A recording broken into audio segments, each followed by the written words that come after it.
ചോളം വിറ്റതെന്ന് ഇസ്കിയ കാശ്, ഇത് കരിമ്പ് വിറ്റതെന്ന് ഇസ്കിയ കാശ്, ഇത് താറാവ്. ഇന്ന് ഇത്ര ഇസ്കിയല്ലോടാ? ഉണ്ട്. ഇത് കോഴി വിറ്റതിന്റെ, ഇത് തേങ്ങ വിറ്റതിന്റെ.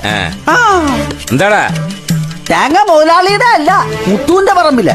എടാ, 2 തുള്ളി കള്ളി എന്നാ നിന്റെ ഉള്ളി ഉള്ളതെല്ലാം പുറത്തു വരും. പിന്നെ എന്തിനാടാ മോട്ടിക്കുന്നത്? മണ്ടൻ. ആരാ മണ്ടൻ?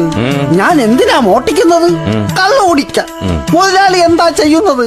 എന്നും എനിക്ക് കള്ള് തന്നിട്ട് സത്യം പറയിപ്പിക്കും. ഞാൻ ഷാപ്പിൽ കൊടുക്കാനുള്ള കാശ് മുതലാളിക്ക് തരും. എനിക്ക് ഷാപ്പിലേക്കുള്ള യാത്ര ലാഭം. വാട്ടീസ് എനിക്ക് വീട്ടിൽ കിട്ടും. ഇപ്പൊ പറ, ആരാ മണ്ടൻ? മുത്തുവിന്റെ തേങ്ങയുടെ കാശ് താൻ ടിപ്പായിട്ട് എടുത്തോടോ മരമണ്ട. തിരുമണ്ട.